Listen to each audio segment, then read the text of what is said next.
500 000 évvel ezelőtt.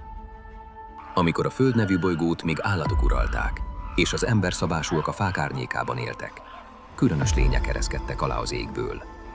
Nem voltak emberek, nem voltak istenek, de azok lettek. Az egyiptomiak Oziriszként és Ízisként tisztelték őket. Más népek más néven emlékeztek rájuk, de mind ugyanazokról szól. Egyetlen civilizáció azonban többet tudott. Egy nép, amelynek agyagtáblái túléltek mindent. A sumérok. Ők nevet adtak ezeknek a lényeknek. Anunnakik. Az égből érkezők. Közülük is egyet övezett kivételes tisztelet. Enki. A teremtő. A tudós. A lázadó, aki a legenda szerint megalkotta az embert. Ez a sorozat az ő történetüket meséli el. És vele együtt a mi történetünket is.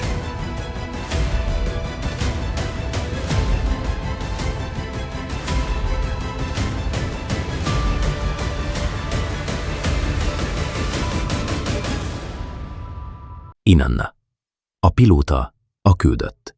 Gyönyörű, gyors és veszélyes. Ő az, aki végrehajtja a parancsokat, vagy megszegi őket, ha a szíve úgy diktálja. Enlil, az égi törvényőrzője. A világ mindenség mérnöke. Miközben mások érzésekkel alkotnak, ő számol. Számára minden élet csak egy változó az isteni terven belül. A sumérok szerint az ég urát látták benne, aki szelet, vihart, de törvényt is hozott a világra.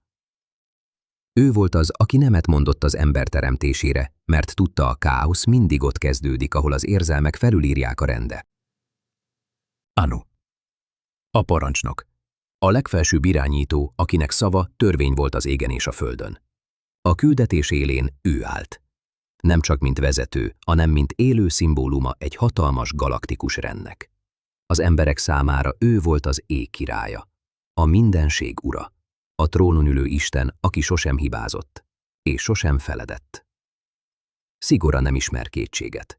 Döntései örökre megváltoztatták a világ sorsát. A tanácsban feszültség volt. A céljuk világos volt. Nyersanyag, energia, túlélés. De valami megváltozott, mikor meglátták őket, az első emberszabásúakat. Túl törékenyek voltak, túl tudatlanok, és mégis bennük volt valami. Ezek nem alkalmasak. Időt és erőforrást pazarolnánk. Haladjunk a terv szerint. Tévedsz, atyám, valami ott van bennük, egy szikra. Ha segítünk nekik fejlődni, ők is segíthetnek nekünk. Nem csak nyersanyagokat vihetünk magunkkal, hanem örökséget is. Egy faj megalkotása hatalmas felelősség. Ez nem tudományos kísérlet. Ez beavatkozás a természet rendjébe, és ennek ára van. Ha kudarcot vallanak, a te felelősséged lesz, Enki. Inanna, szálljunk le. Már is, atyám. De nem mindenki örült a döntésnek. Nem. Ez hiba.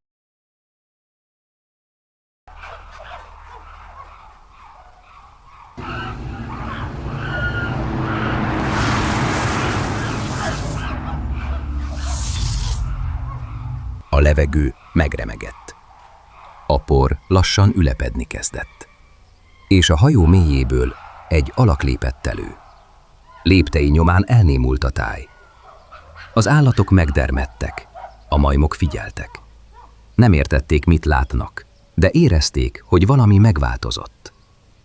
Ő volt Enki, aki nem csak nézett, de látott is. Nem vadászni jött, nem hódítani, hanem alkotni. És ekkor először tekintete találkozott egy másik intelligenciával. Még kezdetleges volt, ösztönös. De benne rejtőzött valami. Valami, amit senki más nem vett észre. Ne félj, nem bántalak. Nem érted, ki vagyok, de egy nap megérted, majd ki lettél miattam. Még nem vagy kész, de eljön az idő. És amikor eljön, te leszel az első, aki uralni fogja ezt a bolygót. Aki gondoskodik róla, és megvédi még tőlünk is. Nem tudja még, mi történik vele. De már megváltozott minden. Amit most visz, nem csak egy lény, hanem a jövő, egy új kezdet. Egy esély arra, hogy a Föld ne csak éljen, hanem értelmet is kapjon. Ez az első lépés, az ember felé. Ez volt a pillanat, amikor minden eldőlt. Az istenek nem vitatkoztak többé a népről, hanem döntöttek egy fajról. A Föld lakóit vizsgálták, és egy kérdés járt a fejükben. Lehet-e ebből valami több? Erő lakik benne, túlélésre termett. De a lélek még csak szikra, egy lehetőség. Ez egy állat, Enki. Veszélyes, ösztönvezérelt. Nem lehet uralni. Megváltoztatható? Azt hiszem, igen. A döntés nem tudományos volt, nem politikai, hanem erkölcsi. És nem volt visszaút. Ez árulás lenne a természet ellen. Nincs jogunk játszani az élet szabályaival. Nem a természet ellen, a természet nevében. Ez a faj kiemelkedhet, de csak ha megkapja, amit mi már ismerünk, a tudást. És ha a tudás elpusztítja őket? A döntés nem az övék, és nem is a miénk, de az idő majd eldönti. Kezd el! Ez a lény már majdnem ember, de csak majdnem. A kulcs nem az izomban van, hanem az agyban. A HR1 szakasz újra programozom, hogy növelje a neokortexet, és ez itt a Fox P2. A hang, a nyelv, a szándék közvetítése. Most beszélhet, most gondolkodhat, most képes tanulni. Amit most tettél, az örökre megváltoztatja ezt a világot. Ez a cél. Mennyi idő? Mennyi ideig tart, míg ezek értelmesek lesznek? Ez a kód, most vetettük el, az első generáció még csak hordozni fogja.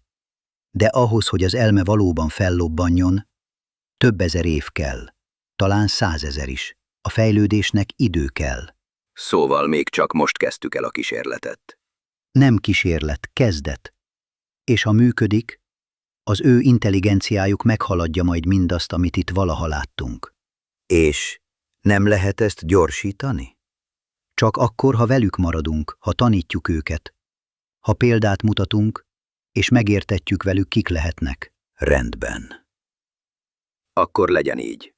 De egyet jegyezzetek meg. Amint rossz irányba mennek a dolgok, ha letérnek az útról, amit kijelöltünk, elpusztítom őket. 1-től 1-ig. És akkor először nézett a világra másként. Nem csak látott, érzett. Kérdezett, várt valamire. Valami több volt benne, mint ösztön. Hallasz engem? Ne félj, nem vagy egyedül. Abban a pillanatban történelem született.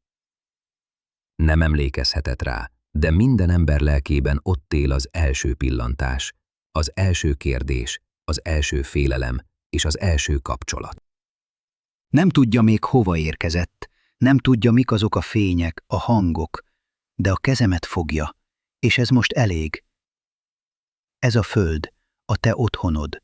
Nem a legerősebb vagy, nem is a leggyorsabb, de van benned valami, ami mindezt felülírja. Így kezdődött, nem háborúval, nem csatával, hanem egy készfogással és egy lépéssel az ismeretlenbe. Ez még csak a kezdet volt. A következő részben megkezdődik a tanítás. Az első szikra, az első tudás, az első döntés. És vele az első következmény. Folytatjuk.